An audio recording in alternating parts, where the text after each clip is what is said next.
কারণে আমার এক ধরনের সমস্যা হয়েছে, আঙুলগুলো শক্ত হয়ে গেছে, বুঝছো? শক্ত হয়েছে, ডাক্তার আমাকে বলে দিয়েছে যে তোমার আঙুল সচল রাখার জন্য সবসময় আঙুলগুলো ব্যবহার করতে হবে। কাজে আমি কন্টিনিউয়াসলি চেষ্টা করি লেখালেখি করতে বা ছবি আঁকতে। হুমায়ুন থামতে জানেন না, ক্যান্সারকে থামিয়ে দিয়ে ক্যান্সার হাসপাতাল করতে চান। এই মুহূর্তে আমার পরিকল্পনা আছে to do something about my cancer project. এই কক্সবাজারে গিয়ে পাটা ধুবো পানিতে, দিয়ে রওনা দিব টেকনাফ পর্যন্ত। এখানে by this time money collection শুরু হবে। Journey of 1000 mile starts with a single step. আমি সিঙ্গেল স্টেপটা নিব, তোমরা 1000 মাইল তোমরা জার্নি করবা, আমাকে কত কথা নাই।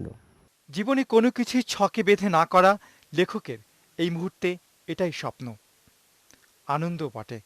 খুব সেট আকাঙ্ক্ষা নিয়ে আমি আগাই না। হ্যাঁ, আমি কখনো কাগজ কলম নিয়ে বসি না এই চিন্তা করে যে একটা মহৎ উপন্যাস এখান থেকে বের হবে এই মুহূর্তে।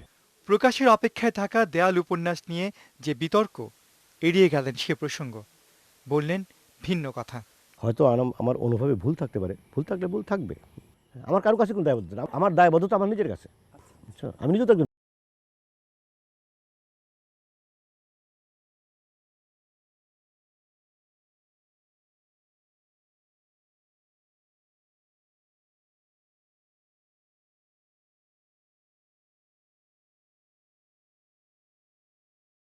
নুহাশ পল্লী, গাজীপুর।